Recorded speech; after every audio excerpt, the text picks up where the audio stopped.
அளித்த காட்சியிலே ஆண்டவர் இயேசு சொன்னார், எல்லாரும் என் இதயத்திடம் வாருங்கள், இரக்கம் நிறைந்த என் இதயத்திடம் வாருங்கள்.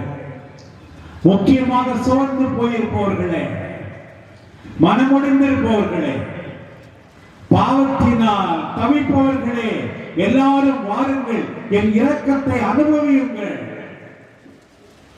என்று அந்த காட்சியிலே ஆண்டவர் இயேசு அந்த அருள் சகோதரி பவுஸ்டினாவிடம் சொன்னார். திருத்தந்தை சொன்னார், இன்றையிலிருந்து ஒவ்வொரு ஆண்டா உயிர்ப்பு ஞாயிற்கு அடுத்த ஞாயிறு இறைவனுடைய இரக்கத்தின் ஞாயிறு என்று கொண்டாட வேண்டும் என்று.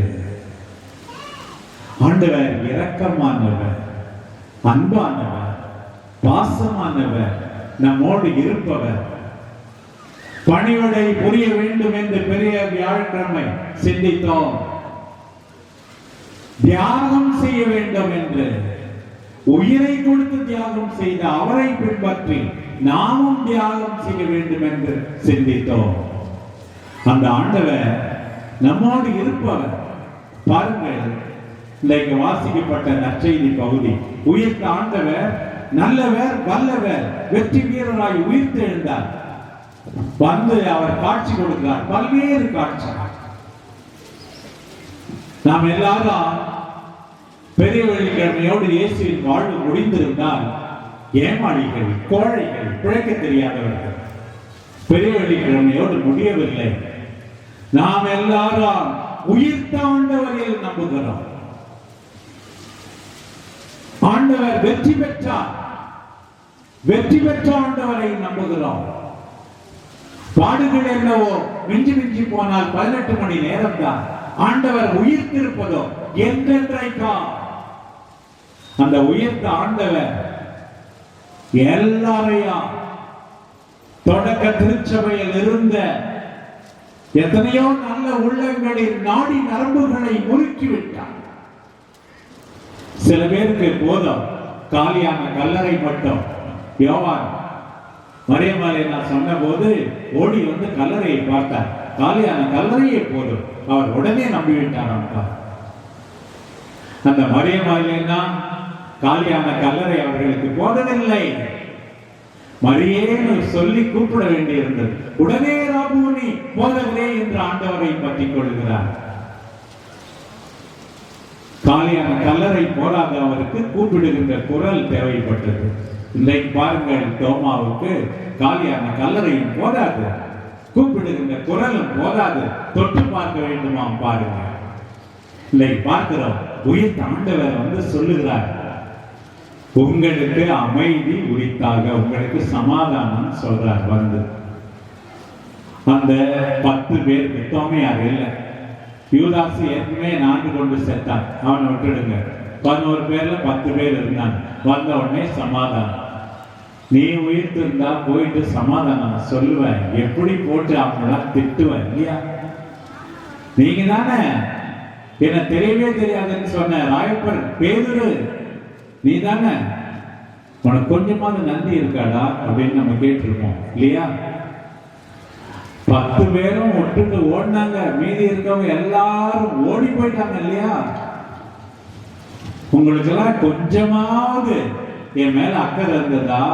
அந்த ஜெர்சமனி தோட்டத்துல தொண்டை காணாம துணிய காணாம எல்லாம் ஓடினீங்களே, இப்படிதானே திட்டி இருக்கணும். ஆண்டவருடைய பெருந்தன்மையை பாரு. பாவத்தினால் நொடிந்து போயிருக்கிற இங்க இருக்கிற ஒவ்வொரு சகோதரனையும் சகோதரியும் பார்த்து ஆண்டவர் இன்றைக்கு உங்களுக்கு சமாதானம் அப்படின்னு சொல்றார். உங்களுக்கு சமாதானம். இன்னைக்கு 3 தடவை சொல்லி இருக்கு பாருங்க, உங்களுக்கு சமாதானம், உங்களுக்கு அமைதி உரித்தாங்க அப்படின்னு சொல்லிட்டு என்ன சொல்ற? தந்தை என்னை அனுப்பினார் உலக சமாதானத்துக்காக, மகிழ்ச்சிக்காக, மனநிறைவுக்காக. நான் உங்களை அனுப்புகிறேன். இன்னைக்கு கோவில் ஒரு பாஸ்காவில பங்கெடுக்கின்ற அத்தனை பேரையும் பார்த்து ஆண்டவர் இயேசு சொல்லுகிறார், உனக்கு சமாதானம், நான் உன்னை அனுப்புகிறேன், போய் சமாதானத்தை கொடு, மற்றவர்களை மன்னி, நான் உன்னை மன்னித்து விட்டேனே, அதற்காகத்தான் உன்னை அனுப்புகிறேன். நாம் எங்கெல்லாம் போகிறோமா பிரியமானவர்களே, அங்கெல்லாம் மகிழ்ச்சி இருக்க வேண்டும், அங்கெல்லாம் சமாதானம் இருக்க வேண்டும். சில பேர் நம்ம வீட்டுக்கு வந்தா சந்தோஷம், சில பேர் நம்ம வீட்டுக்கு போனா சந்தோஷம். இங்க பாருங்க, ஆண்டவர் சந்தோஷத்தை கொடுக்கிற ஆண்டவர். உயிர்த்த ஆண்டவரை கண்டவர்கள் ஒரு பக்கம் அச்சம், இன்னொரு பக்கம் மகிழ்ச்சி, மகிழ்ச்சியால் நிறைந்தார். திருத்துதர் பணி மகிழ்ச்சியின் நோய். வேதனை இருந்தது, துன்பங்கள் நிறைய இருந்தது, ஆனால் அவற்றினுடைய கூட மகிழ்ச்சியாக இருந்தார்கள்.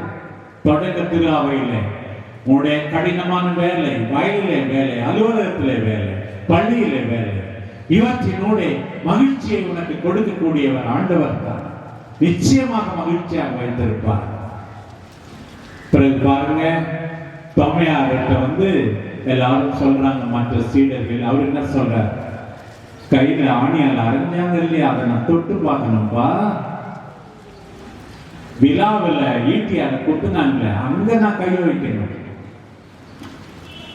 ஆண்டவரை பாருங்கள், அவரை கடிந்து கொள்ளவில்லை, பொறுமை காக்கிறார்.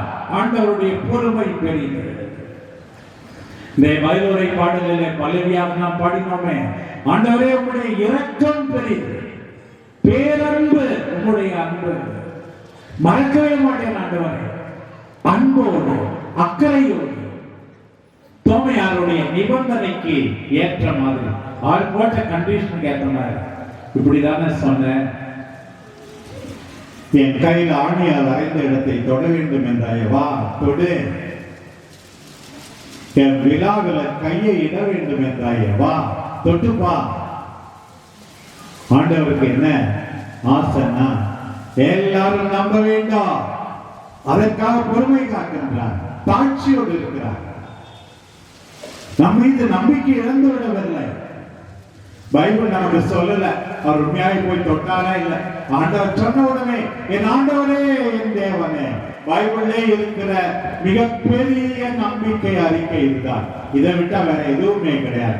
என் ஆண்டவரே என் தேவனே என்று சொன்னார்.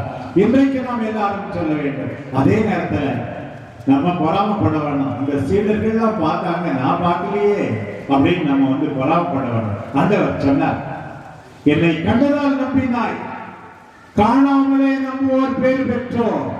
அது சொல்லப்பட்டது இங்கே கூடி இருக்கிற உங்கள் எல்லாருக்கும். எனக்கா காணாமலே நம்புகிறோம். உயிர் தாண்டவரை நாம் நேரடியாக பார்க்கவில்லை, காணாமலே நம்பினால் பேர் பெற்றோம்.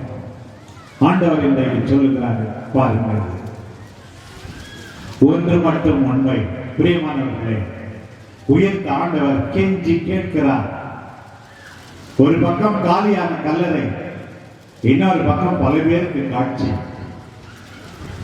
தனியா பேதுருக்கு காட்சி கொடுத்ததாக நாம் வாசிக்கிறோம். லூக்கா நற்செய்தியும் சொல்லுது, கொரிந்தியர்களுக்கு முதல் திரும்ப 15 அதிகாரமும் சொல்லுது, பேதுருக்கு தனியா காட்சி கொடுத்திருக்கிறார்.